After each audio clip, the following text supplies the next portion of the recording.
Beliau-beliau ini kebetulan yang bertiga ini adalah salah satu koreografer yang terpilih dari kurasi kita yang selama beberapa bulan yang lalu. Info terakhir Mbak Nia itu menjadi kurator di IDF ya Mbak ya? Saya membantu Indonesian Dance Festival sebagai anggota tim kurator. Waktu di IDF saya banyaknya mengerjakan program untuk koreografer muda. Peran apa ya? Koreografer perempuan terutama yang berada di Jawa Timur dan khususnya Ponorogo ini saya pribadi dan teman-teman di Langan Kusuma itu melihat potensinya banyak problematika yang dibawa penari ke saya, dan itu menurutku saya menjadi suatu riset artistik yang menarik untuk saya juga sharing dan belajar. Dengan mengikuti dan diberi kesempatan di LDF ini tuh saya sangat bersyukur gitu. Pokoknya terima kasih banyak juga buat Mas Dedi dan juga teman-teman lain semua. Sangat semoga tahun depan ada lagi. Kemarin waktu dihubungi sama Mas Dedi gitu ya, mau nggak jadi fasilitator gitu, aku langsung mau gitu. Ternyata memang ruang seperti ini dibutuhkan gitu oleh teman-teman. Kita bikin kecil-kecil tapi sering, konsisten, terus menerus sampai akhirnya orang dengar, orang lihat gitu ya. Kelihatannya kecil-kecil tapi apinya nyala terus di mana-mana kayak gitu.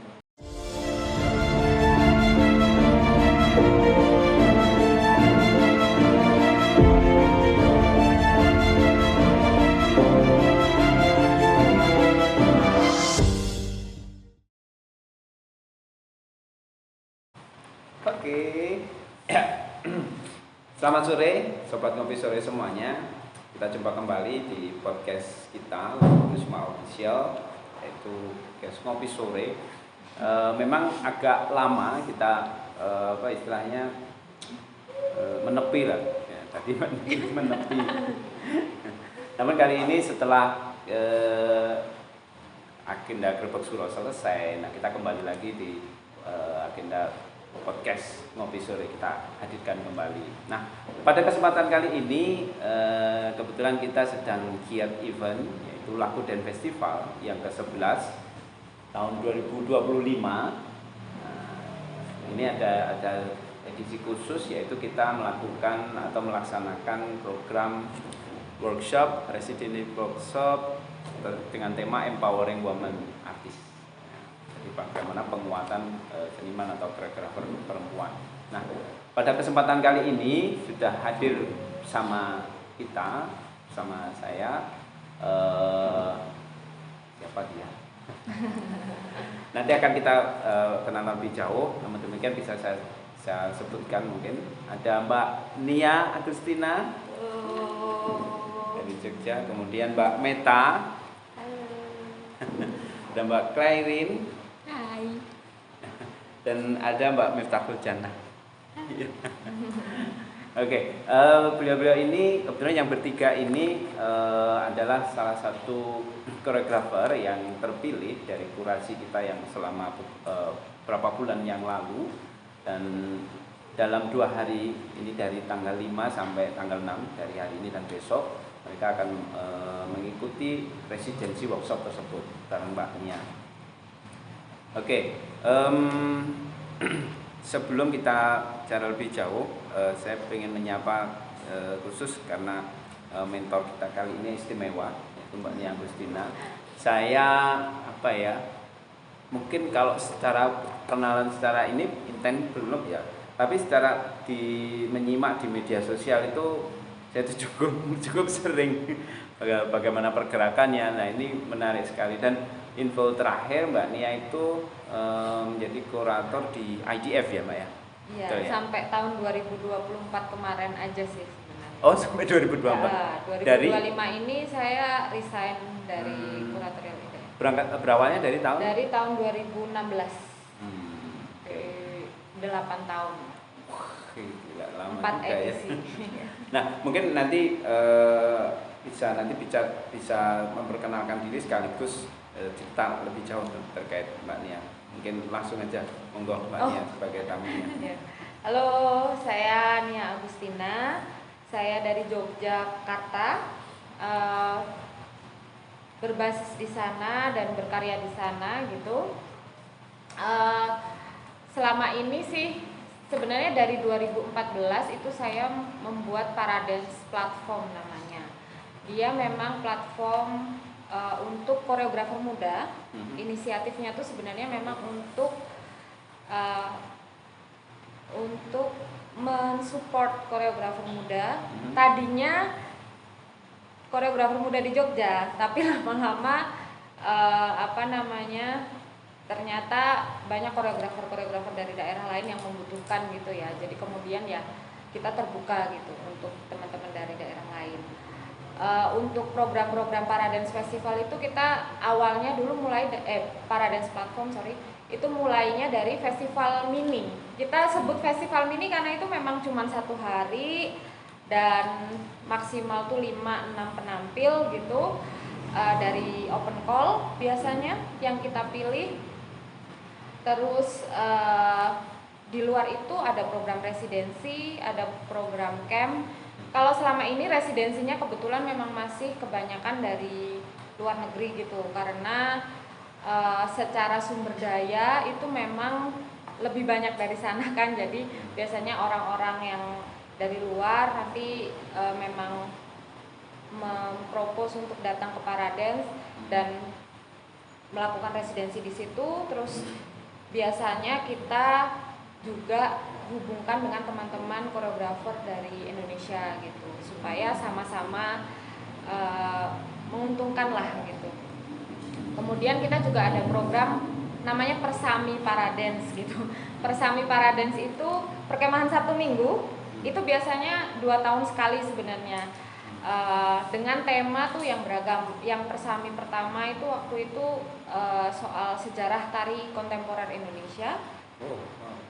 Waktu itu ada beberapa narasumbernya, ada Mbak Heli Minarti, ada Mbak Rene Saribulan, dan Mas Muhammad Abe. Karena Mas Muhammad Abe itu punya penelitian soal Pak Bagong Kuswadiarja bersama Mbak Linda Mesia waktu itu.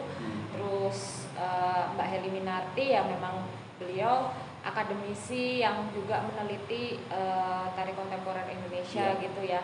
Dan Mbak Rene juga pengamat tari kontemporer, perkembangan tari kontemporer hingga hari ini bahkan gitu di koreografer muda gitu. Nah kemudian 2022 ya kami melakukannya lagi. Itu pertama 2020, terus 2022 kami melakukannya lagi, tapi pembahasannya itu lebih ke soal kesetaraan gender, karena di tahun itu banyak sekali teman-teman koreografer yang membuat karya terkait dengan gender perempuan gitu. Makanya kami kemudian mengundang fasilitator yang dia memang punya pengetahuan soal itu gitu, supaya teman-teman yang berkarya di ranah itu bisa punya pengetahuan yang utuh gitulah ya.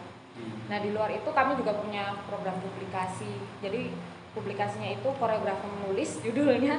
Jadi kami open call untuk teman-teman koreografer, nggak cuma dari Jogja tapi dari daerah-daerah lain juga. Terus kami pertemuan online beberapa bulan sekali untuk membantu mengerucutkan ide teman-teman yang ingin ditulis terkait dengan proses berkaryanya gitu, supaya kita bisa mengarsipkan bagaimana sih teman-teman koreografer muda ini cara berkaryanya gitu. Nah dulu sih cara berkarya yang publikasi pertama itu teman-teman ya berkarya di atas panggung gitu kebanyakan. Nah yang publikasi kedua itu pas pandemi, kita mendokumentasikan, mengarsipkan tulisan teman-teman dan cara berkarya teman-teman selama masa pandemi dalam bentuk tulisan gitu, terus kita publikasikan kayak gitu. Jadi memang ada beberapa program yang kita kerjakan gitu di Paradance Platform gitu. Nah di luar itu saya juga membuat website review dan review dan kritik seni pertunjukan, namanya gelaran.id bersama suami saya Mas Ahmad Jalidu gitu. Karena waktu itu juga banyak sekali teman-teman di sekitar kita yang menulis, tapi kan koren itu udah mulai turun ya. Iya. Kayak dulu, zaman dulu kan ada setiap Sabtu memang kolom untuk seni budaya gitu atau Minggu gitu ya. Tapi akhir-akhir waktu kita membuat itu 2017 itu udah mulai agak berkurang gitu kolom-kolom itu, sehingga teman-teman yang menulis tuh banyak banget yang temen kita yang nulis panjang banget review pertunjukan tapi ditaruh di Facebook, kan bacanya nggak enak ya. Iya. Terus akhirnya kita membuat website itu dan kita minta teman-teman untuk menulis gitu, termasuk saya juga gitu, karena waktu itu saya juga sudah punya blog untuk review seni pertunjukan. Nah di luar itu ya seperti yang Mas Dedi sudah sampaikan, dari 2016 sampai 2024 saya membantu Indonesian Dance Festival sebagai anggota tim kurator, karena kurator Indonesian Dance Festival itu biasanya kelompok, nggak pernah satu aja gitu ya. Tapi fokus yang saya kerjakan ya sesuai yang saya kerjakan di Paradance, karena kami mengerjakan soal koreografer, mensupport koreografer muda. Jadi waktu di IDF saya banyaknya mengerjakan program untuk koreografer muda, salah satunya Kampana gitu. Dulu namanya showcase ya. Dulu showcase, terus kita ubah namanya jadi Kampana gitu. Jadi itu prosesnya ya workshop, pemilihan, kemudian workshop dengan koreografer muda yang terpilih, kemudian nanti koreografer muda yang terpilih itu akan mementaskan karyanya di IDF gitu. Cuman memang tahun ini saya sudah mulai tidak di IDF lagi gitu, sudah resign dari IDF. Ya sekarang sih banyak membantu teman-teman koreografer muda. Kalau secara tidak di institusi kayak Paradance atau IDF atau gelaran gitu, secara independen saya membantu dramaturgi untuk beberapa teman-teman koreografer yang memang meminta gitu. Sebenarnya ya temen ngobrol aja sih Mas, bukan kayak dramaturg apa gitu. Ya cuman kan kalau misalnya kayak di poster harus ada title-nya gitu ya. Ya udah ditulis dramaturg gitu. Tapi sebenarnya temen ngobrol aja gitu untuk teman-teman koreografer muda, karena ternyata tari itu memang pengetahuannya banyak gitu ya, nggak cuma tari itu sendiri tapi banyak banget. Jadi teman-teman koreografer muda sering gitu butuh temen ngobrol untuk bisa ngembangin karyanya. Itu sih panjang ya, maaf Mas. Iya, nggak apa-apa. Kayak gitu. Mungkin itu dulu sih. Ya, nanti bisa nyambung lagi. Sebenarnya ini tapi saya simpen sih, tapi jawabannya nanti. Jadi dengan kegiatan yang semacam itu, terus kemudian create event, bikin ini, terus kira-kira ini ngumpulin funding dari mana? Gitu. Tapi nanti ya jawabannya. Nanti ya. Boleh. Oke. Langsung aja, saya kira perlu yang sudah di sini bertiga ini ya. Tadi kalau perkenalan secara internet di forum workshop kan ya sudah, di online sudah. Nah ini kan kita perlu kenalin juga ke penonton atau sahabat Kopi Sore semuanya, siapa sih tamu-tamu kita kali ini. Meskipun tadi sudah sebutin nama, tapi perlu tahu juga latar belakang, terus tapi belum ke kesan-kesan ya. Nanti pakai mic-nya. Oke, dari Mbak Meta mungkin bisa cerita kenalan dulu. Biasanya dari sana. Nggak apa-apa, ini dari situ aja balik. Ya, perkenalkan, nama saya Meta. Saya asli dari Ponorogo. Kemudian lagi Mas. Ya, latar belakangnya, belajar, kapan mulai menari apa. Kalau saya untuk saat ini fokusnya mengajar di sekolah, di SMP dan juga di SMA, tapi masih terus aktif berkarya di luar sekolah, khususnya untuk lomba-lomba antar sekolah, lomba FLS dan sebagainya seperti itu. Kemudian saya sangat minat mengikuti acara lagu dance festival ini. Salah satunya ingin menggali potensi saya lebih, ingin terus menambah wawasan saya tentang seni pertunjukan itu. Mungkin saya masih minim ilmu ya Mbak Nia. Karena saya merasa kadang kalau saya melihat pertunjukan itu kadang masih bingung. Seperti tadi kita waktu workshop, Mas Dedi memberikan pertunjukan tadi yang laki-laki memakai tegak lurus tadi ya Mbak, garis tegak lurus tadi. Persepsi saya terhadap pertunjukan yang masih diberikan seperti ini, ternyata Mbak Nia memiliki persepsi sendiri, karena yaitu tadi pengalaman tentang seni pertunjukannya itu sudah berbeda. Jadi saya tuh ingin terus menggali bagaimana saya mempelajari tentang bentuk-bentuk seni pertunjukan itu. Kemudian untuk karya yang akan saya bawakan nanti tidak lepas dari ciri khas Ponorogo, yaitu jadilnya. Walaupun nanti saya kemas tidak pure jadil tradisi, tapi tetap saya kembangkan ke dalam bentuk tari kontemporer seperti itu. Kemudian saya gabungkan kembali dengan bukunya R.A. Kartini tentang habis gelap terbitlah terang itu. Jadi nanti seperti yang Mas Dedi katakan tadi, jadil tidak pure bentuk jadil, tapi hanya sebagai pijakan saya saja. Tapi tetap saya lebih mempresentasikan tentang perspektif perempuan.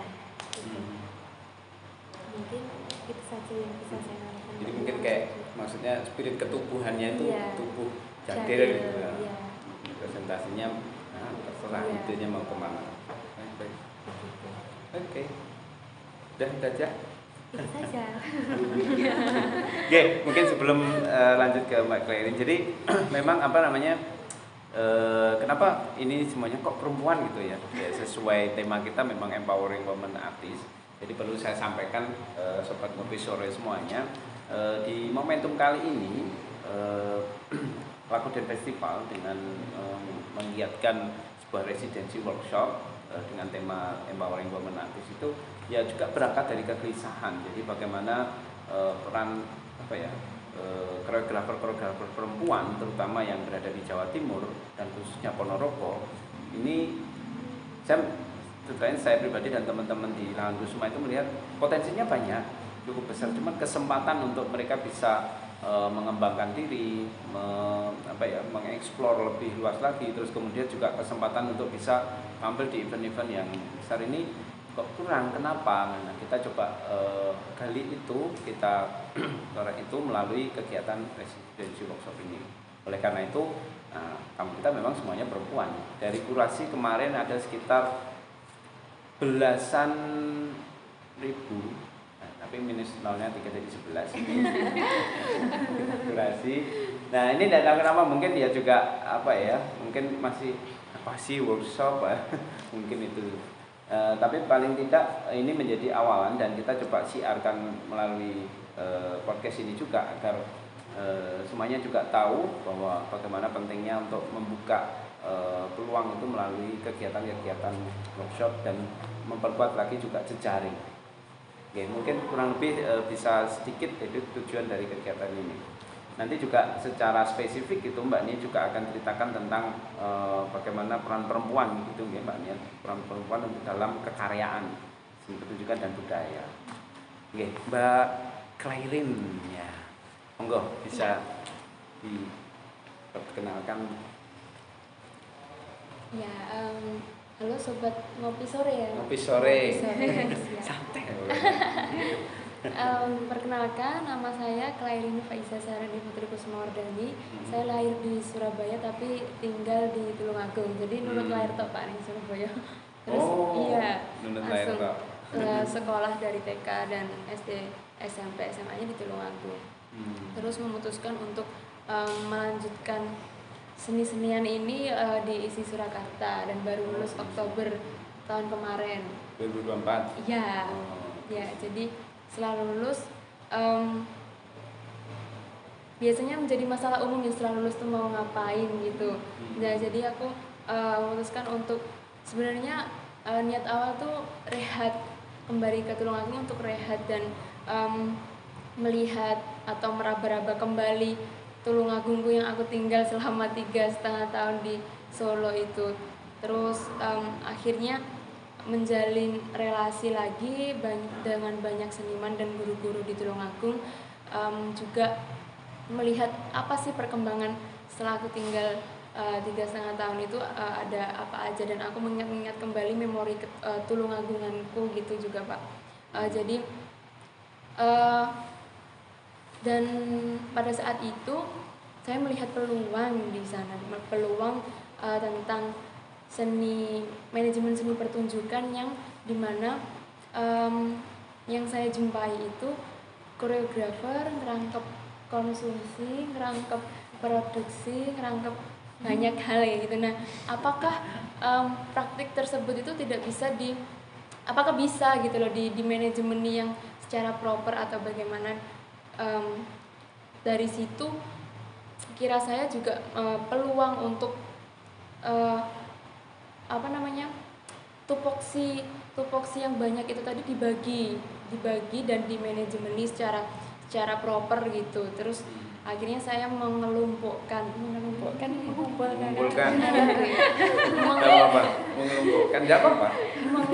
kan seru ya.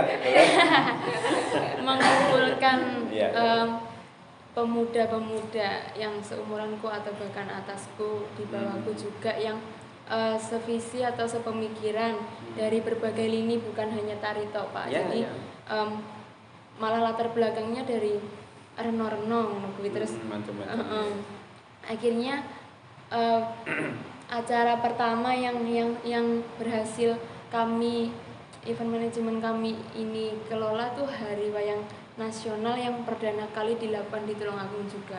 Nah, itu alhamdulillah juga sukses, mulai dari sponsorshipnya dan undangan-undangannya juga alhamdulillah lancar. Terus acara yang kedua juga Hari Tari Dunia di Tulungagung perdana juga gitu, dan alhamdulillah mendapat apresiasi yang menarik seperti bulan April kemarin berarti ya? Iya.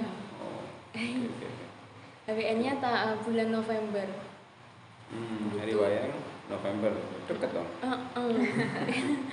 Terus yang deket ini FRN Grebek Suro kemarin, alhamdulillah Tulungagung juga perdana maju di Grebek Suro Pak. Jadi banyak hal-hal yang perdana yang generasi muda ini coba upayakan seperti itu bersama teman-teman yang lain pastinya, bersama seniman-seniman senior juga pastinya seperti itu. Terus selain itu saya ada privat kelas tari juga, tapi nggak ngapal ke materi nari Pak. Jadi penari datang punya masalah apa, saya bantu ngudari dia. Iya. Oh iya, itu menyelesaikan. Apa curhat gitu ya? Bosone campur-campur. Ya enggak apa-apa. Jadi banyak problematika yang dibawa penari ke saya, dan itu menurutku saya menjadi suatu riset artistik yang menarik untuk saya juga sharing dan belajar ke penari yang memiliki problem seperti itu. Misalnya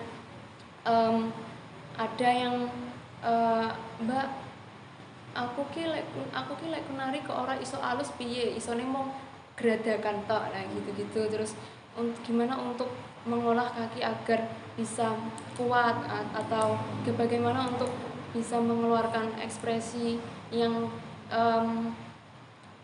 sesuai gitu dalam menarikan. Jadi aku juga dari situ malah aku juga ikut belajar gitu, bagaimana mencari metode-metode yang pas untuk, dan anak-anaknya usianya ada yang anak-anak, ada yang SMA, ada yang ibu-ibu juga Pak. Jadi benar-benar random gitu, dan tidak saya pungut biaya sama sekali, seikhlasnya silakan gitu. Terus apa ya, kalau mbak-mbak ini mungkin pengajar, kalau saya apa ya Pak ini gawean. Jadi kalau ditanya kalau ditanya pekerjaan mesti bingung. Tapi ada studio di rumah? Enggak, jadi studio. Latihannya di mana? Latihannya itu menurut kepercayaan dan keinginan penari masing-masing. Jadi kalau pengen latihan di taman ya wes ning taman, pengen latihan, pengen outdoor ya ning alon-alon, pengen sing rodok semi-semi sejuk ya ning gunung, maksudku. Jadi apa ya, enggak yang satu tempat, karena memang orang duragat Pak untuk memulai semuanya tuh, jadi berawal dari nol juga dan menggunakan apa adanya, ketulusan hati seperti itu. Gitu. Perkenalan dulu tuh Pak, belum ke kamu? Iya, belum. Belum nanti. Jadi menarik ceritamu soalnya unik gitu ya. Enggak, kalau saya boleh sedikit simpulkan, itu sebenarnya apa yang kamu lakukan itu kayak kerja laboratorium sebenarnya. Ya Mbak ya. Laboratorium meskipun mungkin enggak harus yang terkondisikan dalam satu studio, itu malah studionya bisa di alam, bisa di mana-mana, tapi itu riset sekaligus kayak laborat gitu ya, yang banyak dilakukan. Saya kira menjadi awal yang bagus untuk jadinya tidak malah jadi rehat toh, pulang malah mikir kok malah ketubia tiba-tiba. Ya enggak, ya memang harus seperti itu, dan nanti pasti akan menemukan jalan, terus berkembang lagi, ketemu masalah lagi, jalan lagi, apa nih masalah lagi. Tapi memang menariknya di situ ada apa namanya istilahnya dinamika lah, kayaknya kayak tari lah, dinamika. Iya Pak. Lempeng aja kayak garis lurus aja kan enggak enak. Di tengah-tengah itu tuh sempat teman saya namanya Fai, temennya Anastasia juga. Di tengah hiwat-hiwutan itu dia bilang ke aku, "Clay, kapan ya kita berhentinya?" Wah, pertanyaanmu gini kata nganti mati deh gitu. Gimana Pak itu kira-kira? Kapan ya berhentinya? Kapan Mbak Nia? Berhenti bernapas. Iya. Kalau berhenti bernapas mesti nih. Iya. Itu. Ya, nanti lebih jauh lagi lah. Terpancing suka terpancing. Oke, lanjut ke Mbak Miftahul Janah. Oke, monggo. Halo sobat ngopi sore. Ya. Perkenalkan, saya Miftahul Janah. Kayak nama-nama masjid. Bukan. Saya kebanyakan orang tuh dikira saya laki-laki, Mbak, Mas. Oh iya. Iya, kalau WA gitu panggilnya Pak, Mas gitu. Panggilan saya Mita, Mitun, Samitun, itu panggilan dari suami. Apa ya, latar belakang saya guru di SMK Negeri 1 Banyuwangi, jurusan program keahlian seni pertunjukan. Saya jadi guru itu sejak tahun 2020, tapi sebelumnya belum di SMK, masih di SMA Negeri 1 Rogo Jampi, tempat kerjanya suami saya yang sekarang. Terus saya pindah. Saya lulus 2018 dari STKW Surabaya. 2018 lulus itu belum mau pulang dulu karena pernah ditanya sama dosen, "Ndang mulai Waduh Pak, engkau aneh." Jadi masih pada saat itu masih belum siap untuk pulang. Itu nggak tahu kenapa ya. Itu ternyata saya tetap harus disuruh pulang. Alam yang manggil saya. COVID saya pulang. Itu saya pulang itu masih belum langsung jadi guru. Jadi 3 bulan dekem di rumah. Dekem, apa itu dekem? Di dalam rumah selama 3 bulan, nggak kemana-mana, nggak ngapa-ngapain. ngajar tapi online. Jadi sebatas itu. Terus kemudian teman saya yang lulus lebih dulu itu tahu saya di Banyuwangi, mulai mengajak saya untuk berkolaborasi. Pada waktu itu bikin teman saya ini bikin musik yang musik yang terinspirasi dari lagunya almarhum Koniti Gandrung Maestro di Banyuwangi. Nah dari situ perjalanan saya berkesenimanan di Banyuwangi. Kemudian saya ada kegelisahan sama mungkin yang dirasakan sama Mbak Clay. Pulang ini ngapain? Kok kalau nggak ngapa-ngapain ini kok kayak gimana ya? Kayak orang nggak penting ini kok kayaknya gimana gitu. Karena di Surabaya itu kan sering proses gitu, sering diajak ke sana ke sini sama guru gitu, sama teman-teman. Kok di Banyuwangi nggak ngapa-ngapain tuh kok kayaknya gimana gitu. Terus akhirnya saya dan teman-teman itu buat komunitas kami namanya Manam Jepang Art Studio. Sederhana dan masih sama, belum punya ragat untuk bikin studio. Yang mana studio ya seperti ini, Langen ini masih belum. Jadi kami prosesnya itu mencelok sana, mencelok sini sesuai dengan keyakinan dan keinginan untuk berproses itu. Itu dari komunitas itu yang pernah kami lakukan HTD Hari Tari Dunia di Banyuwangi itu sudah berlangsung 5 kali. Terus pentas kecil yang mana kami juga mewadahi teman-teman adik-adik yang baru lulus dari SMK yang mana karyanya tuh masih ingin ditumbuhkan lagi, dikembangkan lagi, itu kami menampung itu sampai sekarang bersama Mas Samsul. Oh iya. Oh Mas Samsul. Iya. Nah Mas Samsul yang punya ruang. Jadi Mas Samsul banyak yang membantu kami untuk mewadahi itu. Itu sih. Jadi selama ini 2020-2021 saya menikah, sempat berhenti juga seni-seniannya. Menikah langsung dikasih rezeki anak gitu. Anak pertama. Saya kira udah selesai, ternyata dikasih rezeki lagi anak kedua gitu. Jadi ada saya sempat merasa kayak aduh ini kok mandek gitu. Pingin menghidupkan lagi gitu. Nah, dengan mengikuti dan diberi kesempatan di LDF ini itu saya sangat bersyukur gitu karena keinginan saya untuk ada yang hampir mati itu untuk dihidupkan lagi itu kayaknya mau hidup lagi gitu kayaknya. Semoga harus. Ya, ternyata sampai ke titik ini tuh penuh dengan effort yang gitu. Itu sih Mas, Mbak. Itu saja mungkin. Ya nanti saya lanjut lagi.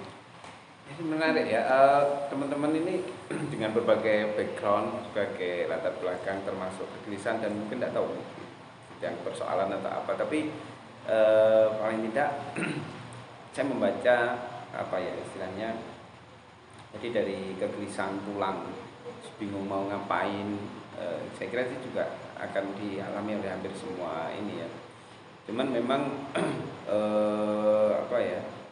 membaca peluang, terus kemudian mencoba memaksimalkan potensi, paling banyak tantangan, apalagi di daerah. Banyak sekali. Kalau mungkin cerita di saya mungkin panjang, kurang lebih seperti yang Mbak Kairin rasakan. Tapi memang itu perlu ditemukan, ya, perlu digali dan apa yang kita hadapi ya pasti banyak persoalan juga dan sangat spesifik masing-masing daerah itu. Spesifik. Entah nanti biasanya ya benturan dengan pemerintah daerah. Selama jenengan struggle, insya Allah ada cara. Ada cara. Kayak saya bilang juga dulu di sini ya nggak tahu kalau bentuknya ya nggak jelas di sini. Kayak rumah tinggalan Mbah gitu ya, nggak jelas dulu. Ini masih ini direnovasi juga baru 5 bulan yang lalu gitu. Ini yang bocor semua. Ini ya layak, nggak ya layak lah, dibuat layak selayak-layaknya. artinya pasti butuh effort yang luar biasa. Dan alhamdulillahnya juga seiring berjalannya waktu, ketika sudah mulai menemukan circle ini ya, circle untuk kita sefrekuensi paling enggak itu, terus kemudian kita harus mencoba membaginya itu untuk kerja manajemen tadi, itu memang benar-benar dari awal. Nggak bisa langsung ujuk-ujuk kita bisa berdiri, oh ini gue state manager nih, lo anu ya ini. Nah bisa, nggak jalan. Wong ini kita sudah rapat dibagi ini, udah besok mulai kerjakan, nggak datang, atau mungkin datang telat. Nah, itu problem-problem yang ini.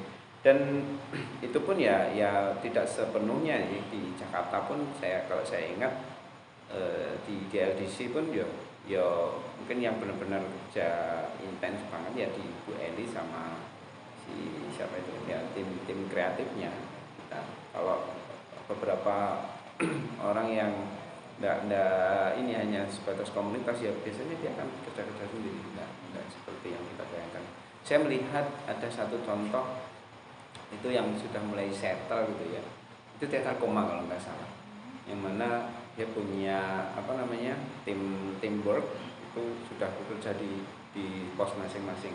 Tapi ya itu lagi-lagi mereka sudah meskipun settle, mungkin kerjanya juga double keadaan. Dia artistik, dia kru sekaligus player, aktor juga, menari juga dalam satu panggung dari jenis. Karena kebetulan saya pernah terlibat di si Jinwi 3 kalau nggak salah 2012, itu pentas sebulan, tiap hari main dari jam 8 malam sampai jam 1 tiap hari, nggak ada berhenti. Ada berhenti cuman hari Senin, jadi sebulan tiap hari main itu. Dan mereka tuh butuh ini. Dan ini yang mungkin agak sensi ya.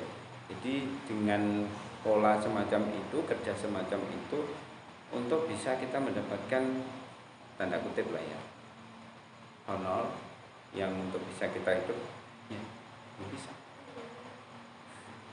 Jadi untuk menopang kehidupan sehari-hari ya tetap kita harus ngajar, itu pun yang di posisi ya, manajemen yang menurut saya settle secara kerja produksi. Karena juga dari dulu saya cita-cita itu pengen makan di situ. Waktu kelola buka program itu lah, dari 2004 atau 2003, nggak kesampaian, tiba-tiba ujung-ujung waktu duduk saya ditempatkan di situ ngasih stand Ibu Eli untuk koreografinya di Teater Koma, main sekalian. Jadi benar-benar ditunjukin gitu. Tapi benar-benar kerjanya detail sekali. Backstage, front stage, dari sampai musik, sutradara, dramaturg, semuanya kerja dan detail sekali. Detail. Oke, itu terkait istilahnya ya Mbak ya. brainstorming untuk saya dan untuk mengawal podcast malam hari ini. Oke, saya pengen tahu lebih jauh mungkin Mbak Nia bagaimana melihat dari event kita Lakuden Festival dengan Empowering Women Artist, dari sudut pandang bagaimana seorang perempuan bagaimana berkarya. Mungkin Mbak Nia bisa cerita lebih jauh tentang itu, monggo. Mungkin kemarin waktu dihubungi sama Mas Dedi gitu ya, mau nggak jadi fasilitator gitu, aku langsung mau gitu, nggak babi bu gitu, karena sebenarnya kita butuh banget ruang-ruang semacam ini, terutama di konteks-konteks wilayah tertentu ya. Gini, satu, sebenarnya bekerja sebagai seniman sendiri itu sudah tidak mudah ya.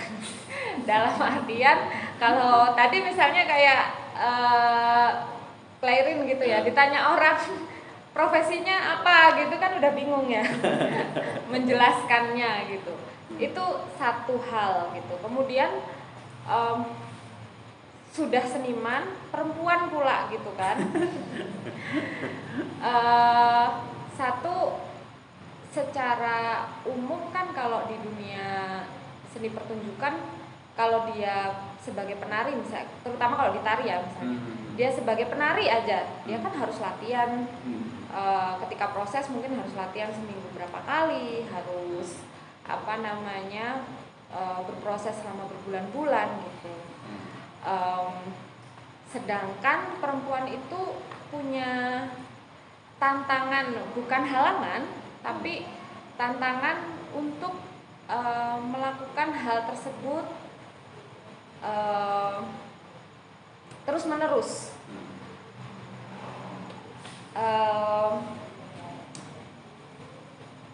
Jika ada pilihan yang diambil secara spesifik, misalnya ingin menikah dan punya anak gitu ya, kan itu juga pilihan ya.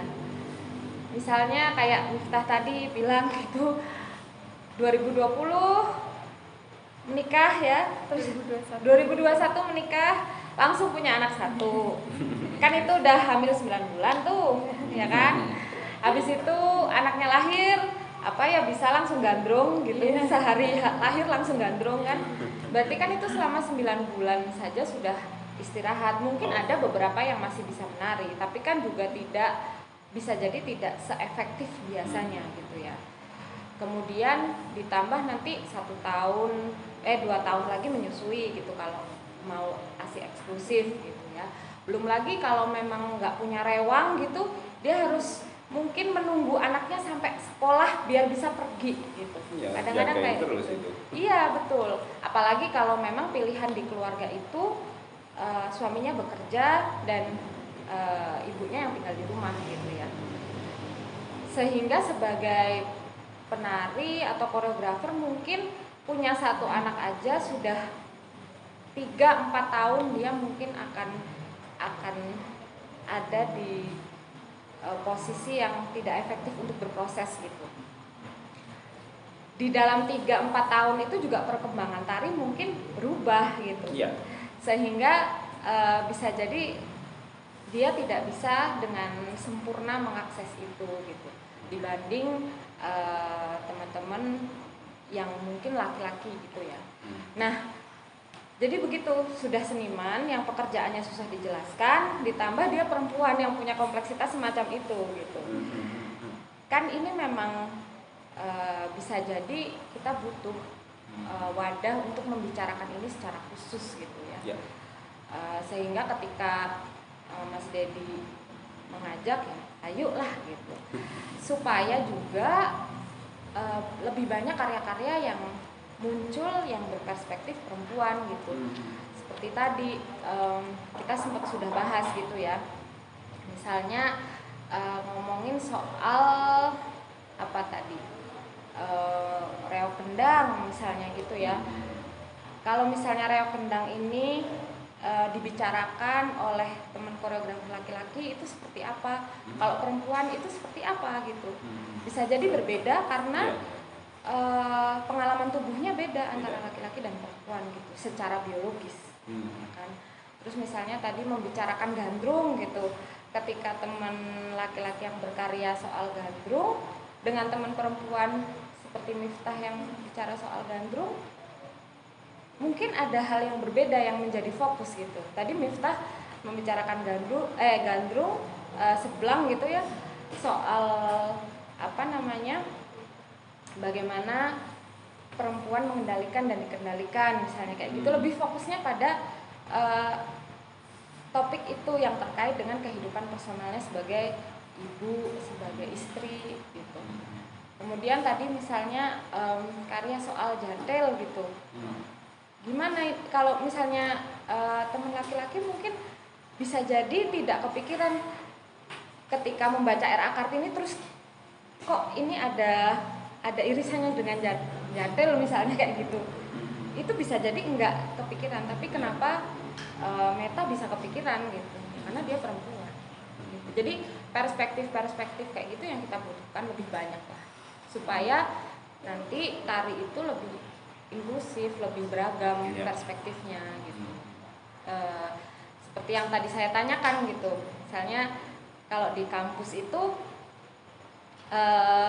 lebih banyak mahasiswa tari laki-laki atau perempuan gitu. tadi jawabannya kan lebih banyak sebenarnya perempuan pada Perempuan saat yang jadi bertari. mahasiswa. Iya, tari. Tapi kemudian pada saat sudah lulus bertahun-tahun kemudian yang jadi koreografer terkenal, jadi maestro lebih banyak yang mana gitu. Iya. Nah, kayak gitu loh. Itu kan beberapa hal kompleks yang kemudian perlu diwadahi lewat diskusi yang intens seperti Iya. dilakukan.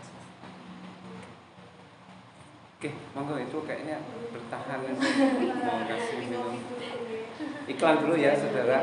Nah, Silahkan. Kasih. ya, ini sudah menahan-nahan. Maaf ya, tadi harusnya saya silahkan dulu ya. Nggak apa-apa. Nggak apa-apa. Amit-amit dan sewu.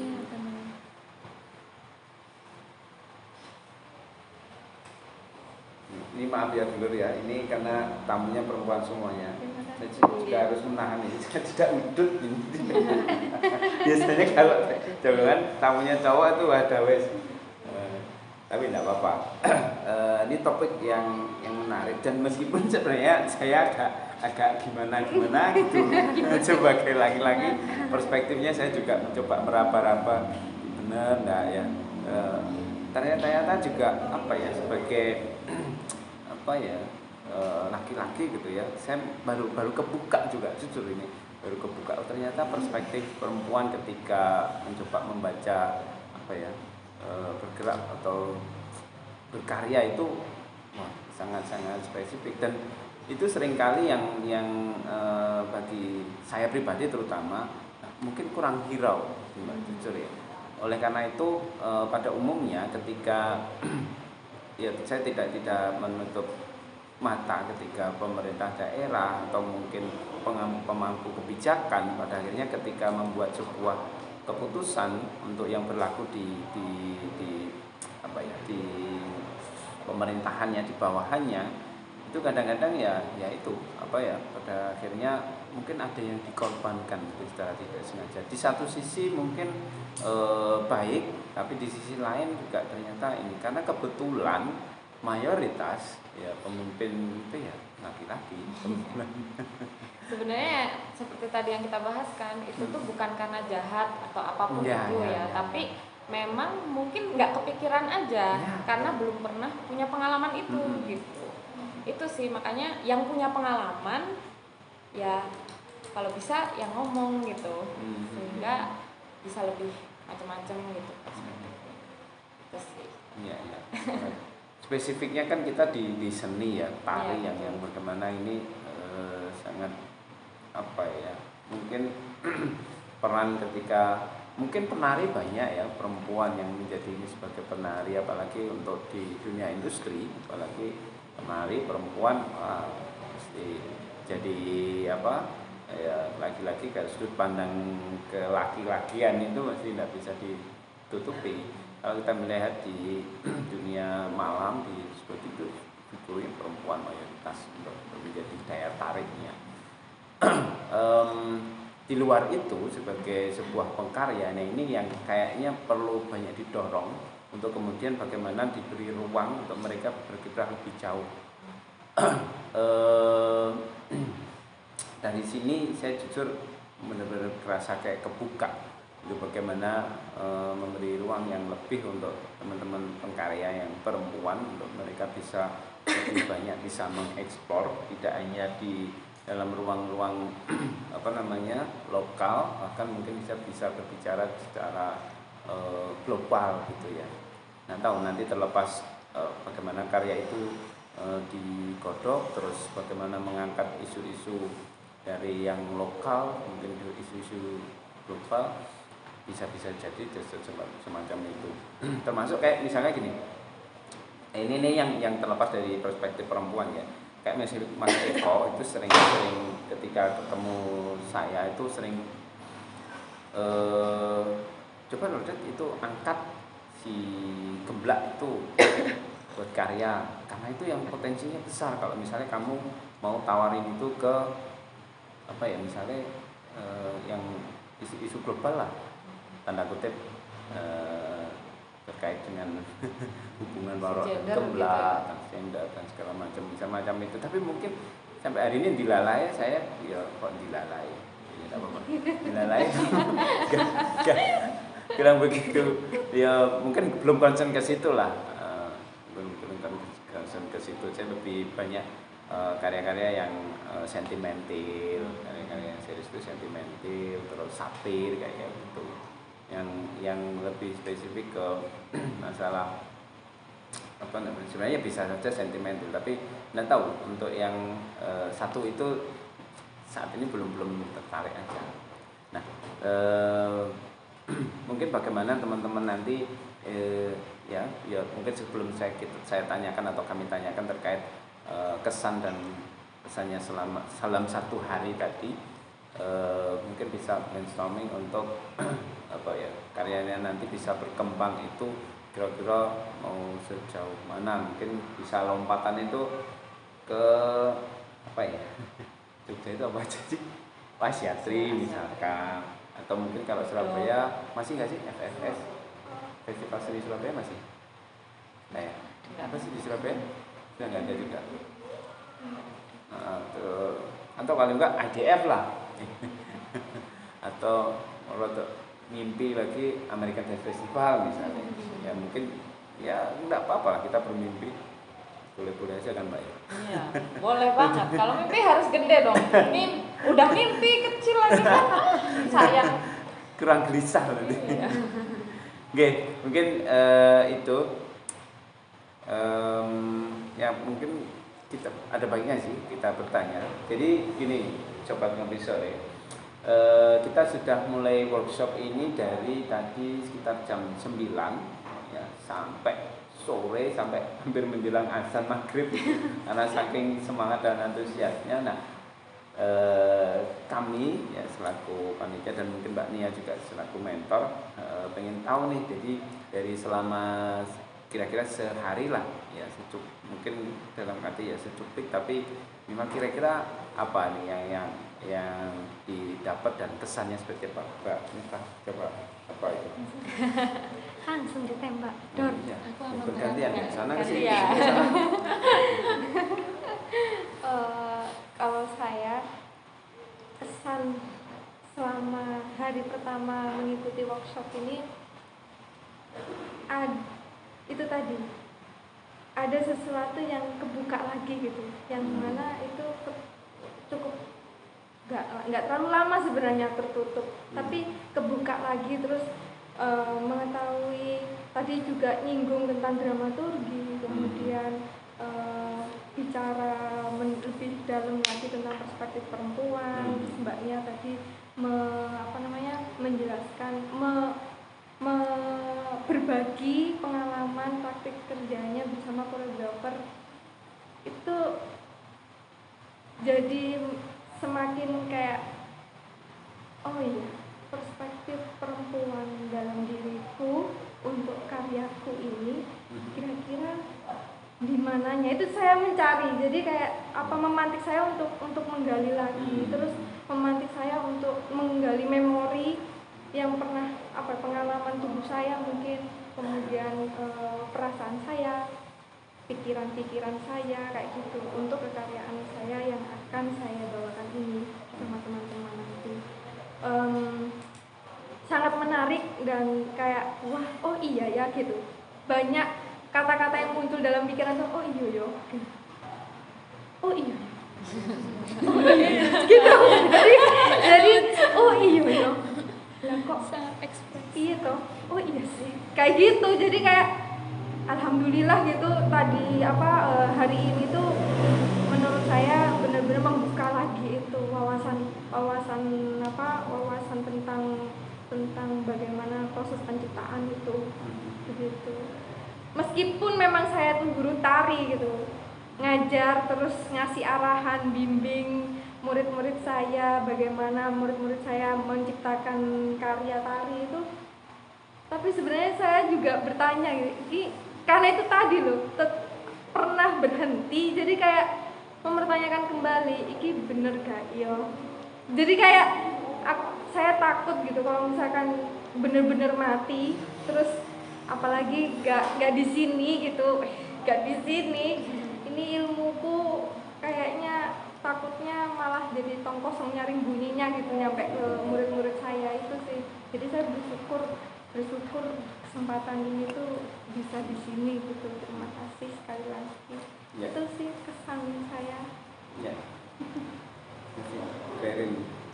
Iya, kalau aku rezeki itu nggak melulu soal uang ya, jadi ketemu relasi yang sangat amat hebat, mbak-mbak dan mentor dan Mas Didi di sini juga menurut saya rezeki yang luar biasa gitu, mendapatkan kesempatan untuk bertatap muka langsung dan sharing-sharing, mendapatkan banyak wawasan dan pastinya juga membukakan yang membukakan pencerahan perspektif yang koreografer kayak saya ini membutuhkan gitu.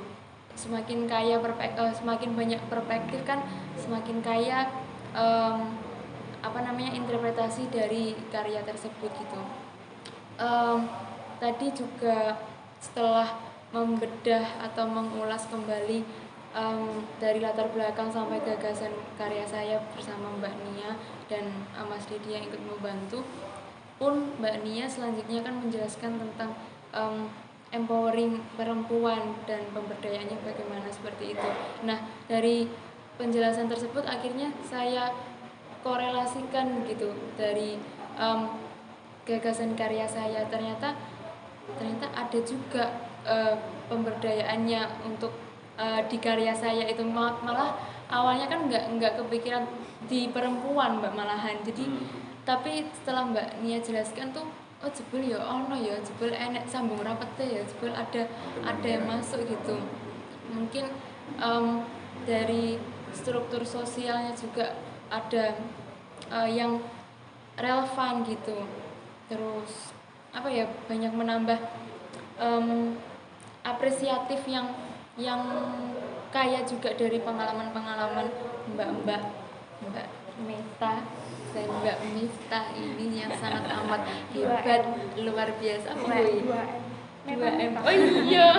Halo Pak. 2M. Gitu Pak. Pak apa Mas ya? Sembarang. Mas. Ya, gitu. Ya. Terima kasih. Oke, Mbak Meta gimana? Kalau saya pertama kali saya datang ke sini tadi kaget. Wow. Kagetnya. Kenapa itu kok kaget? Kagetnya ternyata dunia ini sempit sekali. Ternyata ini jebol. Jauh Mbak. Temanmu. Iya, yang kemarin waktu surau kan ada teman-teman dari Solo. Itu terus ternyata ini temennya satu kelas. Ini kamu kancane ikut lomba yang kemarin tidur di sini. Ini bubuk sini. Ternyata iya sih, siapa namanya tadi? Tasya ternyata juga iya kenal. Iya, kancane alam. Mulek. Mbak Mita juga gitu. Kalau Mbak Mita sudah kenal dari waktu kuliah. Iya. Dulu saya juga pengagum karyanya dengan Mbak. Wah, memang hebat ini Mbak Mita ini. Iya, saya fans sih. Aku fansmu. Gitu. Kalau saya yang pasti saya seperti merasakan kembali kuliah. Iya. Pirang SKS ini mau. Pirang puluh SKS ini. Tadi sudah berapa SKS saja ini. Ada olah tubuh, ada dramaturgi. Iya. Banyak sekali. Jadi saya sangat merasa senang karena mendapat wadah atau ruang kembali untuk berkarya setelah mungkin ya kalau berkarya kontemporer udah lama ya Mbak. Cuman kalau yang kemarin-kemarin kan saya ngulek-ngulek reok terus. Nah ini saya seneng aja dapat ilmu dari Mbak Nia tentang perspektif perempuan tadi, terus bagaimana cara menyajikannya, kemudian mengolah bagaimana nanti sajiannya, terus juga dapat ilmu tentang dramaturgi tadi dari yang saya ngantuk jadi dikasih ini kok langsung saya melek lagi. Kayak penasaran dibuat saya tuh berpikir ngantuk lagi terus oh iya gitu kayak tertantang gitu. Kayak pikiran saya tuh kayak ditarik itu sama Mbak Nia. Oh ini Mbak Nia ini luar biasa di luar nurul ini. Ya, suka saya. Jadi saya sangat suka sekali dengan cara Mbak Nia berpikir dan menjelaskan itu sangat jernih, clean gitu, langsung kayak masuk otak. Masuk otak kiri keluar otak hilang dong. Pokoknya terima kasih banyak juga buat Mas Dedi dan juga teman-teman lain semua. Sangat semoga tahun depan ada lagi. Iya. Doakan. Berbulan sih. Begitu saja. Oke, ini menarik. Saya juga selaku pimpinan produksi di sini ucapkan terima kasih banyak gitu ya pada teman-teman kita yang kok ya gelem-gelem gitu ya dengan acara kita. Enggak, tapi mudah-mudahan ini satu frekuensi lah untuk kita mencoba berkesenian, kita juga berjejaring. Mudah-mudahan ke depan itu tidak hanya berhenti sampai di sini. Terlepas nanti mungkin tidak tahu di event yang lain, mungkin kita hanya workshop, mungkin kita bisa tidak tahu di Tulungagung bikin apa, kita bisa apa di Banyuwangi ya, saling sambung semacam itu, saling menguatkan. Jadi kayak memang kerja di ya freelance lah misalnya. Sebenarnya ini juga freelance juga. Dari sekian itu ya berkembang, ada podcast, ada media sosial dan segala macam, itu juga perjuangan gitu untuk sampai di titik ini. Terus kemudian saya membaca gini, ada di tengah-tengah kita gitu kan hari ini itu kan kita sangat dimudahkan, dihadapkan dengan teknologi yang sangat luar biasa, mau AI, mau kalau kita mau cari reference karya yang model apa aja ada, YouTube sudah tersedia, Instagram tersedia. Namun demikian teman-teman juga masih berkenan atau berminat untuk datang gitu loh ya. Kalau mau kayak seperti ini ada kok, mau referensi dramaturgi ada kok sebenarnya. Tapi perjumpaan ini yang tidak bisa di apa ya istilahnya, harus ketemu langsung ya, beda gitu rasanya, benar nggak sih? Jadi sebenarnya kan kita hari ini kan benar-benar bisa mau taruhlah mau bikin skripsi lah, itu sudah jadi kan. Tapi karena kita juga memang makhluk sosial ya, kita perlu bertemu, perlu ngobrol intens ini kan ya, memang ada yang lain. Dan saya yakin ketika nanti muncul kekaryaan gitu jauh lebih kerasa, lebih mendalam ketika ada inklusivitas, ada jejaring, ada kedekatan secara emosional, secara ini beda sekali. Jadi ibarat pengalaman itu yang saya rasakan lebih membekas gitu ya, teringat betul gitu. Oke, mungkin kalau dari Mbak Nia, jadi membaca event ini terus perkembangan karya secara umum perempuan itu seperti apa? Berat ceritanya. Ini bisa 5 jam. Ngaco ini. Podcastnya bisa 5 jam. Saya tak ngopi dulu deh. Bisa seru kita. Sengaja biar nggak ngantuk. Iya, sengaja biar nggak ngantuk ya. Sebenarnya seperti tadi yang teman-teman sampaikan gitu, ternyata memang ruang seperti ini dibutuhkan gitu oleh teman-teman. Ya.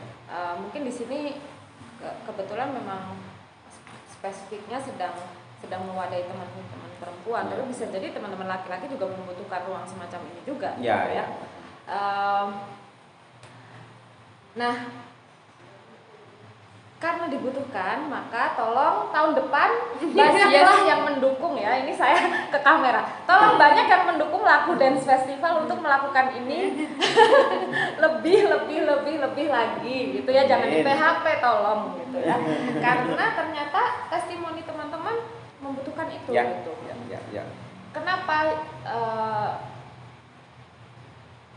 butuh gitu ya pertemuan-pertemuan semacam ini gitu. Sebenarnya tadi juga sudah dibicarakan Mas Dedi, meskipun ya kita bisa sebenarnya online, kita bisa sebenarnya tidak bertemu gitu ya, atau bisa belajar aja lewat Google atau lewat AI atau apapun itu gitu. Tapi dengan pertemuan semacam ini kadang kita bisa ngobrol dengan teman-teman lebih dalam lagi gitu. Kalau Zoom kan setelah Zoom selesai ya sudah gitu. Kalau kayak gini kan kayak tadi aku terus ngobrol sama Clairin, oh tadi baru ngobrol, oh tahu kalau Clairin tuh ternyata punya manajemen semacam itu, punya private class yang lucu banget kayak gitu gitu kan. Jadi mungkin kita tidak terhubung sekarang gitu ya, tapi suatu hari nanti mungkin tiba-tiba aku bisa kepikiran, kok aku lagi mau ada program ini, kayaknya cocok nih buat kalian gitu. Kadang-kadang kan begitu ya Mas, dan pasti. Keterhubungan ini yang mungkin agak sulit kalau online gitu. Juga rasanya kan jadi rasanya, aduh udah pernah nih beneran ketemu orang. Kemarin aja kita online, pas ketemu tuh masih bingung ini siapa ya? Ini siapa ya? Ini siapa ya? Yang ini siapa gitu. Tapi kalau ketemu gini kan langsung kerekam, masuk terekam gitu ya. Satu itu karena di satu sisi kita, di sisi lain kita semua kan bekerjanya di tari. Tari itu kan bekerjanya lewat tubuh yang rasain, tubuh yang terkoneksi gitu. Mungkin kita belum nemu aja cara terkoneksi lebih baik dengan online gitu ya. Tapi tubuh yang terkoneksi seperti ini itu ya memang juga salah satu prinsip yang harus dijaga di dalam kerja tari gitu. Nah, kalau misalnya melihat perkembangan tari hari ini gitu, ya sebenarnya saya nggak tahu banget gitu ya Mas ya, perkembangannya seperti apa gitu. Tapi yang jelas kalau bagi saya sekarang justru teman-teman di Indonesia itu bukan harusnya tapi sebaiknya mendorong dirinya untuk mengerjakan karya-karya tari yang terkoneksi dengan dia, baik secara tradisi maupun secara kehidupan sehari-hari, tapi mungkin membicarakannya itu dengan riset artistik yang benar gitu ya, yang benar. Riset artistik yang benar itu ya dengan mencari betul-betul gitu apa yang sedang dia bicarakan gitu. Dan tidak perlu memikirkan ini nanti kemana ya, itu nanti berkarya aja dulu gitu. Dan penting banget berkarya dengan yang dekat dengan dirinya, karena kan kita berkarya untuk ditonton.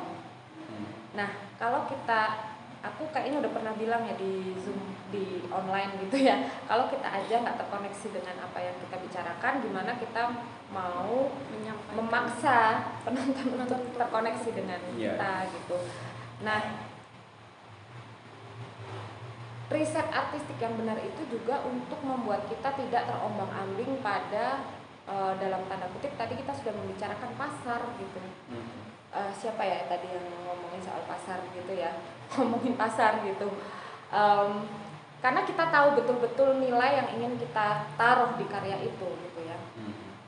Nah, dengan tidak terombang-ambing dengan pasar itu, justru mungkin kita bisa menawarkan sesuatu dan ruang yang mungkin terkoneksi dengan itu bisa menangkapnya.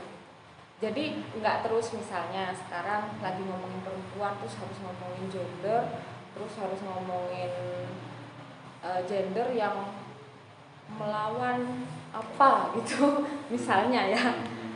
Tidak harus seperti itu gitu, tidak harus mengikuti arus yang sudah ada gitu ya, sudah yang terkoneksi dengan dirinya aja gitu, supaya lebih mudah mengkoneksikan itu juga dengan penonton. Kalau perkembangannya secara luas, sebenarnya sekarang semakin banyak teman-teman di Indonesia yang begitu, lebih berfokus pada apa yang terkoneksi dengan buku dan mengerjakan itu dengan betul gitu, dengan riset artistik yang tepat gitu. Itu pasti akan ditangkap oleh ruang yang tepat kok. Itu sih. kan kalau misalkan di IDF ya dari 2016 gitu ya, 2016 sampai 2024 kemarin. Apakah ada ini pola ini Mbak? Kayak misalnya untuk koreografer terpilih itu dia kayak nunggu progres. Jadi mungkin tahun ini dipilih ini, tahun berikutnya masih itu lagi untuk ada progres. Apakah semacam itu atau benar-benar berganti-berganti? Saya ingat itu kalau nggak salah dikelola kalau nggak salah. Jadi pilihan untuk kesempatan untuk apa namanya kayak mendapatkan funding itu ada asumsi bahwa daripada harus memulai dari nol lagi, nah sebaiknya yang kemarin dah dikasih kesempatan lagi untuk bisa tahu progresnya, terus kesempatan lagi sampai di titik mana ya kurang tahu. Apakah ada semacam itu? Iya, ada semacam itu sih. Sebenarnya di semua platform yang kebetulan aku kerjakan gitu, secara personal ya ini, aku sendiri punya cara melihat itu yang pertama ketika memilih koreografer untuk suatu program, itu aku akan melihat trajektorinya atau lintasan berkaryanya gitu. Karena gini, tari ini kan sulit ya, tari ini tuh sulit gitu. Praktiknya gitu. Kita nggak tahu, nggak kayak di perusahaan kan habis jadi karyawan terus manajer terus apa gitu ya. Kalau tari kan enggak gitu. Nah, dengan melihat lintasan berkaryanya kita jadi bisa melihat nih anak ini punya kebertahanan nggak dalam dunia tari yang kayak gini gitu.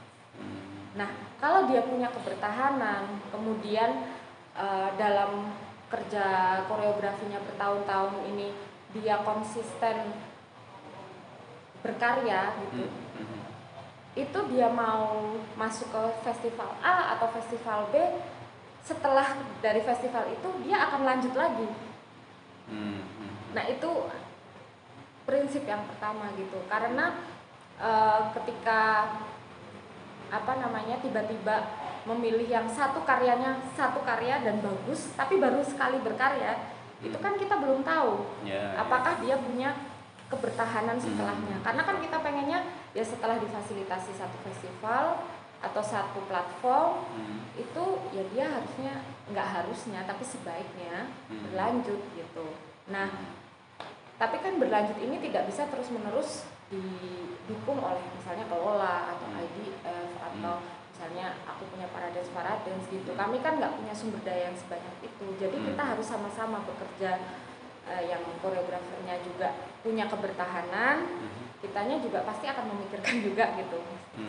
Nah, satu itu. Yang kedua, kalau soal kekaryaannya ya tentu saja yang secara riset artistik itu dia sudah melakukan itu panjang gitu loh Mas. Biasanya misalnya kayak yang tadi aku contohin karyanya Ella Mutiara, itu dia sudah mengerjakan baju Doran itu sejak 2018 gitu. Wow. Hingga kemudian di IDF 2024 kemarin atau 24 gitu. Terus misalnya kayak yang Ayu itu dia mengerjakan karya torso, memang itu karyanya baru, tapi dia sudah membicarakan karya terkait perempuan itu dari 2018 juga gitu. Jadi kan trajektorinya atau lintasannya jelas, dia sudah ngomongin perempuan dari 2018 gitu. Dia sudah mengumpulkan pengetahuan dari 2018 gitu atau 2017 ya waktu itu, karya pertamanya yang benar-benar soal perempuan kayak. Jadi kita melihat itunya juga gitu. Nggak ujuk-ujuk satu karya bagus terus ya udah dipilih satu karya ini, karya yang bagus ini aja gitu. Karena kita belum tahu kan dia kalau di dalam skena tari yang sangat rumit ini bisa bertahan atau enggak. Itu yang paling bertahan enggak. Saya melihat juga gini sih, apa namanya Jadi satu karya ketika ya ini saya tahu prosesnya mungkin setahun atau mungkin 6 bulan gitu ya, terus berpentas ini kayak bukan menjadi titik akhir, jadi kayak hanya semacam terminal gitu. Iya, Terus kemudian dia akan di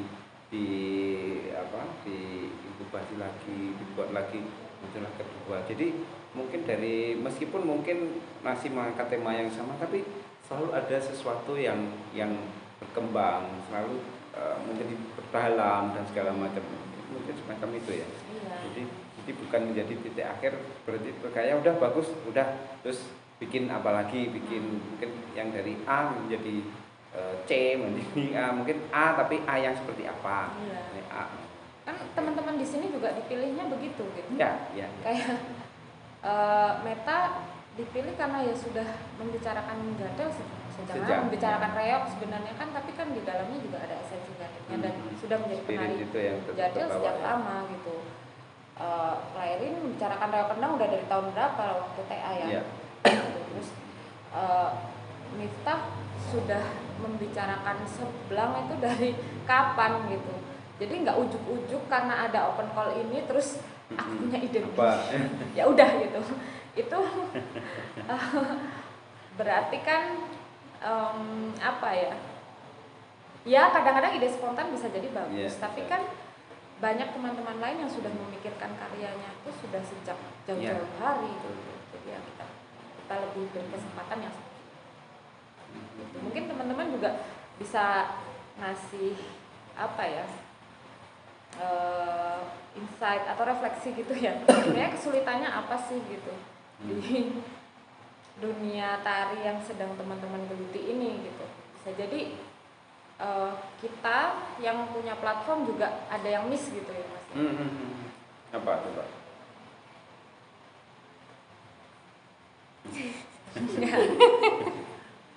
Kesulitannya apa? Mungkin yang mengerjakan manajemen dulu. Wow. Pakai ini. Oke. Mic rekam saya. Kesulitan apa yang tadi Mbak? Di bekerja di dunia tari ini gitu. Tantangan lah. Tantangannya terutama sebagai koreografer. Jadi tantangannya pasti sangat kompleks ya Mbak, mulai dari pengerjaan konsep atau pemilihan penari atau diterima tidaknya karya di kancah yang lebih luas. Dan kalau saya dalam membuat karya baru itu pastinya mengunjungi kesenian dari asalnya dulu untuk tahu bagaimana apa yang sebenarnya atau apa yang memang menjadi basic dan klasik yang sesungguhnya, baru mungkin saya korelasikan atau saya tarik di fenomena sekarang itu apa, atau apa yang menarik dari kunjungan tersebut, apa info-info yang saya dapat. Jadi enggak yang semata-mata langsung ada tema ini digarap seperti ini, angger pokoknya menarik, apik ngono, enggak yang seperti itu. Tapi saya memang mengutamakan kejujuran, ketulusan dan keikhlasan itu, enggak tahu payu atau tendanya. Jadi kayak orang mikir mbah ditompo apa ora, tapi yang terpenting esensi dari sebuah gagasan tersebut saya usaha terapkan gitu di konsep atau di aplikator implementasi ke penarinya seperti itu. Bagaimana penari bisa mengimplementasikan atau menyampaikan, atau bahkan dirinya dulu harus tahu atau harus paham apa yang sedang ia tarikan, seperti itu. Yang sulit itu di situ Mbak, memberikan metode di penari untuk menyelami atau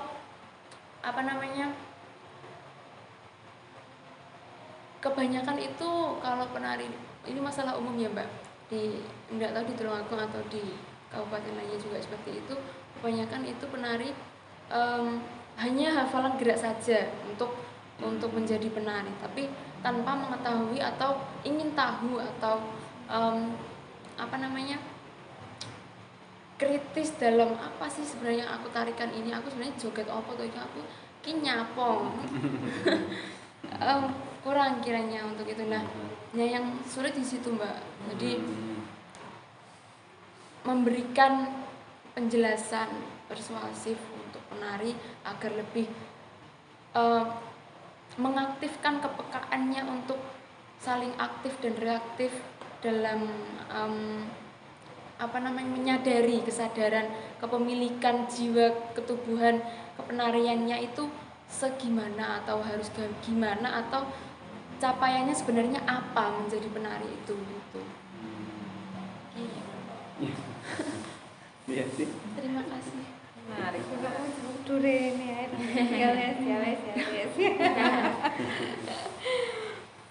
Kalau tantangan saya di dunia tari, jadi koreografer itu susah-susah uhui ya. Domongi. Uhui gitu. Spontan ya. Karena saya ini nggak fokus ya jalannya. Dalam arti saya guru, yang mana kan guru sekarang itu direpotkan sama administrasi yang begitu. Di sisi lain passion ini ingin berkarya, jadi tantangannya tuh bagaimana menyeimbangkan itu. Tapi keuntungannya menjadi guru tari bagi saya, selama saya mengajar selama hampir 5 tahun, ternyata saya juga sedang berupaya, ya baru sadar ini, baru kerasa gitu, lagi ngumpulin orang-orang yang sefrekuensi, meskipun itu berangkatnya dari murid sendiri gitu. Jadi ketika mereka lulus, saya jadi ada teman gitu, untuk berbicara tentang tari kayak gitu. Itu sih Mbak, Mas. Baru 2 tahun ini saya rasakan. Pada umumnya kalau guru kan ya ini ya, karena mungkin sudah terjebak di administrasi, dan mungkin kalau yang ASN udah sertifikasi dan segala macam, memang agak ini kayak ya jujur aja, kayak misalnya di sini kan guru kan banyak kan yang kalau misalnya VS2N kan ya ambil dari ini ya, dari sanggar-sanggar gitu ya, kayak gitu ya. Itu fakta memang terjadi semacam itu. Dan ini menarik kalau Pramida memang menemukan di mana keseimbangan. Harus jadi guru mesti juga jadi guru yang baik pastinya, tertib administrasi, tapi di sisi lain harus bekerja di dunia seniman yang wah gila lah. Dan ini sedikit cerita. Saya mau kesini nih, saya tuntaskan dulu minta tanda tangannya kepala sekolah, perangkat saya tuh harus sudah selesai. Nah itu kan. Itu jadi saya sebelum berangkat ini perangkat itu sudah saya setor gitu. Terus dapat kabar udah ditanda tangan tuh leganya Masya Allah. Dan saya ikut LDF ini bertepatan juga saya kepanggil PPG gitu. Jadi ini saya sedang proses PPG juga. Jadi double. Jadi kayak kok ya bulan Juli gitu ya. Pak Juli ini uhui banget gitu. Itu sih Mbak. Jadi kayak asik sih, asik. Tantangannya tuh di situ. Ini coba saya kan dalam karya saya ini bicara keseimbangan dan apa, ternyata digiringnya itu bener itu sama Tuhan. Nyoh, kon sih ngomong keseimbangan, kamu sih nah, jalan kayak gitu rasanya gitu. Itu asik sih. Minta apa ini tantangan? Kalau saya itu, kalau berkarya di Ponorogo itu tantangannya itu kalau bikin karya baru, coba Ponorogo itu gak melulu tentang reog, coba karena banyak. Kebanyakan kalau anak-anak berkarya itu pasti ambil cuplikan warok, apa jadil, apa ganong, diapakan ya gitu. Kalau itu pembarong terus digarap ulang seperti ini. Nah, coba sebenarnya kan luas sekali gitu.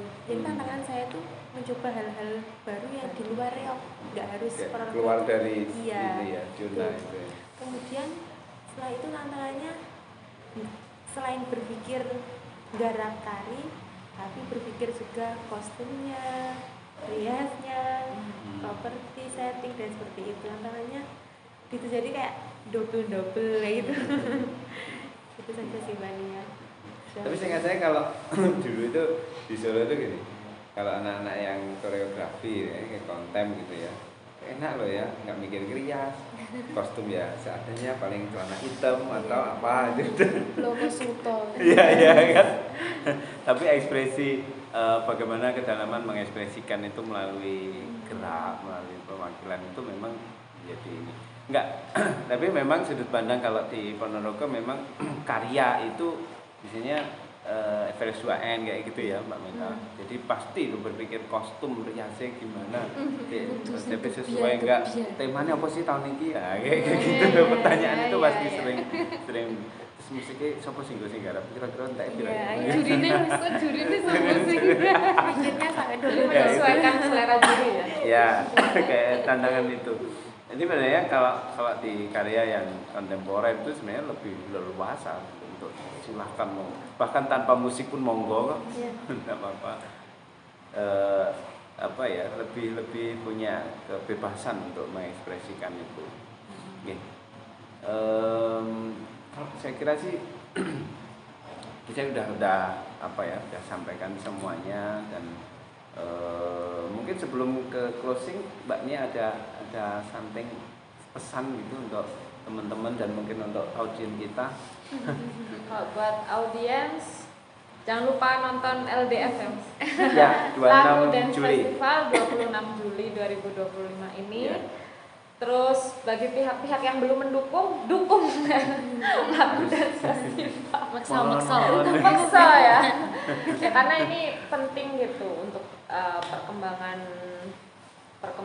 kesenian terutama di Ponorogo ya dan Jawa Timur pada umumnya karena teman-teman ini datang dari Jawa Timur gitu. Nah, buat teman-teman semoga nggak ada apa-apa sih ya.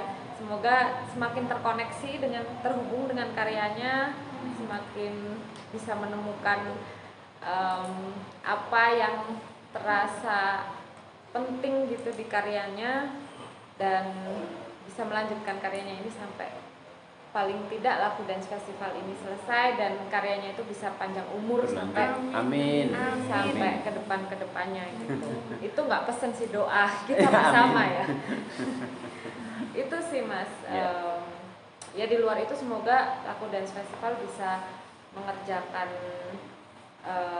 workshop semacam ini lagi ke depannya gitu ya. Dan semoga semakin banyak teman-teman lain yang mungkin menonton ini atau mendengarkan ini juga terinspirasi untuk membuat ruang-ruang seperti ini, ruang dialog yang lebih terbuka, yang lebih apa ya, yang lebih inklusif gitu. Oke, jadi kebetulan juga saya baru saja 2-3 hari yang lalu saya diminta CV gitu ya, tiba-tiba si Mas Arim, Pak Arim Sastra, dia lagi di Surabaya, dia tolong kirim CV. Gua apa ya Cak? Stop gitu loh, kirim. Ternyata apa? Saya itu dimasukin untuk jadi komite tari Dewan Kesenian Jawa Timur. Gitu. Iki ketemu pirang perkara. Ya, enggak apa-apa lah. Saya juga wis mengalir aja. Saya pikir gini. Saya mikir di sanggar, LDF itu pusing banget itu. Dari mana ini duitnya. Tapi ya enggak tahu, Tuhan mungkin memberikan kesempatan yang memang harus seperti itu. Iya. Terus kemudian juga saya di Ponorogo juga dimasukin di Dewan Kesenian Ponorogo di komite tari juga. Jadi ini salah satu ini meskipun ini programnya sanggar ya secara intern itu sanggar. Namun demikian saya juga mencoba merambah melalui kegiatan sanggar ini untuk membaca ke depan peta tari, perkembangan tari di Ponorogo itu seperti apa, terus bagaimana ini kira-kira persoalan-persoalan yang perlu digali, minimal bagaimana mengkoneksikan dari kantong-kantong mungkin sanggar-sanggar, mungkin komunitas-komunitas yang di sekolah, yang komunitas tari ini bagaimana bisa terkoneksi dan bisa apa ya, kita membuat suatu gerakan lah, nggak tahu event apa yang nanti bisa kita wujudkan. Dan saya juga benar-benar blank kaitannya yang barusan saya cerita di kok ternyata saya dimasukin di komite tari Dewan Kesenian Jawa Timur itu ya apa yang dikerjakan, apa ya enggak tahu, mungkin Tuhan punya rencana ini untuk mengerjakan itu. Yang jauh sebelum itu kita sudah planning untuk LDF dan workshop Empowering Women Artist ini melibatkan seniman-seniman Jawa Timur. Nggak tahu benar-benar dua hari yang lalu kalau nggak salah itu saya dihubungi dan tiba-tiba ini Senin kalau nggak salah Senin, jadi malam saya harus suruh ngirim CV, paginya ini pokoknya besok pagi itu Senin pagi itu ada apa ya kayak kongres gitulah untuk menentukan. Udah wes masuk. Nah, kok gampangnya ini kongres anggota dewan. Iya, dan itu apa kan sih aku? karena Mas Dedi konsisten ya melakukannya. Ya, meskipun jadi menurutku juga di tari dan dunia seni pada umumnya itu memang yang terpenting itu konsisten. Kadang kita mikir satu ledakan besar yang udah pokoknya harus bikin karya besar spektakuler, tapi satu kali terus kita kehabisan energi, kita kehabisan sumber daya gitu. Tapi ada cara lain sebenarnya. Kita bikin kecil-kecil tapi sering, konsisten terus menerus sampai akhirnya orang dengar, orang lihat gitu ya. Sebenarnya kayak gitu. Kadang-kadang kita sumber dayanya cuma studio ini gitu kan Mas. Ya udah bikin acara workshop kayak gini di studio ini setiap tahun kayak gitu. Dengan sumber daya yang apa adanya gitu. Tapi setiap tahun itu kan lama-lama mungkin tahun ini ada 5 koreografer, tahun depan 5 koreografer lagi, udah 10 koreografer tuh yang fasilitasi. 5 tahun 5 kali 5 udah 25 koreografer, kita nggak sadar gitu. Iya kan, kayak gitu. Membuat festival juga begitu, mungkin sehari, besok LDF tanggal 26 itu sehari aja tapi ada berapa sanggar yang terwadai dan koreografer yang terwadai gitu. Mungkin setiap tahun diadakan akan ada berapa lagi yang terwadai, dan itu akan dari orang-orang itulah juga kan kedengeran, oh Tangan Kusuma itu membuat ini. Misalnya yang teman-teman koreografer juga membuat karya kecil-kecil tapi sering misalnya, itu juga lama-lama loh itu yang bulan kemarin pentas, bulan ini juga pentas lagi, bulan depan juga pentas lagi gitu kan. Kadang orang jadi dengernya kayak gitu kayak mungkin Miftah kan pernah ke Paradance juga ya. Paradance juga kecil banget ya, Miftah ya. Kayak cuman di Balai Budaya Pendopo gitu Mas. Tapi kan dari 2014 kita 1 tahun itu 3-4 kali gitu. Sampai sekarang kita udah yang ke-34. Ternyata kagetnya setelah kita menghitung itu berarti sudah ada lebih dari 150 koreografer yang tampil di situ. Wow. Dan terakhir tuh 2023 kita menghitung dari 100 sekian koreografer itu yang masih menjadi koreografer sampai di tahun itu 2023 kalau nggak salah itu sekitar 80-an orang gitu ya. Wow. Jadi akhirnya kita punya data itu yang kita nggak sengaja sebenarnya, ya udah dilakuin aja konsisten, tapi akhirnya kita punya data koreografer seluruh Indonesia sejumlah 100 sekian koreografer. Ternyata di Indonesia itu ada 100 sekian koreografer. Jadi kalau misalnya ditanya oleh festival mana di mana gitu, misalnya ditanya Nia ada koreografer muda siapa nih yang sedang karyanya kayak gini, ya kita punya datanya gitu. Oh ada, misalnya kalau di sini ditanya sanggar mana nih yang sedang mengerjakan ini, kan jadi punya datanya kalau setiap tahun mengerjakan secara konsisten gitu. Kadang kan kita memikirkan harus gede, langsung gede gitu ya, tapi kadang-kadang langkah-langkah kecil tuh kalau dilakukan terus-menerus bisa jadi suatu hari jadi besar ya, kayak gitu. Langkah kecil cuman bermodal dengkul gitu, ternyata bisa jadi punya data 100 sekian koreografer tari kontemporer di Indonesia kayak gitu. Itu sih Mas kalau salah satu hal yang mungkin bisa bisa kita lakukan bareng-bareng gitu. Terus kan kecil tapi di Ponorogo ada, di Jogja ada, di Banyuwangi ada, di sini ada. Kelihatannya kecil-kecil tapi apinya nyala terus di mana-mana kayak gitu.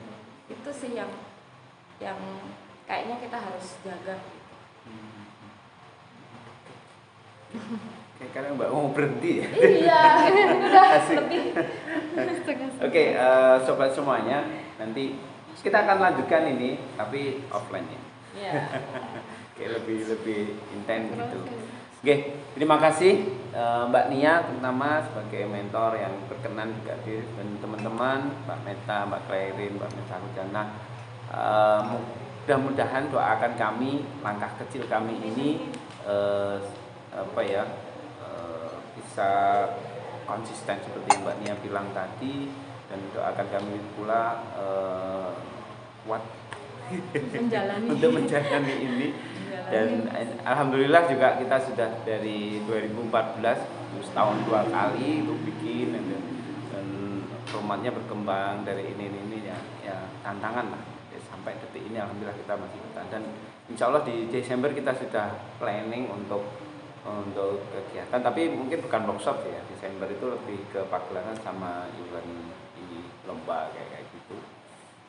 Mudah-mudahan kita masih bisa konsisten, jadi kita bisa melihat perkembangan ini untuk setahun ke depan, mungkin bisa 5 tahun yang akan datang, 10 tahun seperti apa ya, dan seterusnya lah. Oke, baiklah teman-teman, sobat ngopi sore semuanya, tak terasa ya terlalu asik, dan pengennya tidak berhenti sebenarnya kalau ngobrolin seni itu sampai pagi kalau mau. Namun demikian waktu juga kita juga perlu rehat, untuk kemudian besok itu kita masih ada pertemuan untuk workshop hari kedua. Oke, terima kasih semuanya, tim kru Langgeng Kusuma ya, terima kasih Mbak Nia dan seluruh semuanya. Sampai jumpa di kesempatan podcast selanjutnya. Sampai jumpa, bye.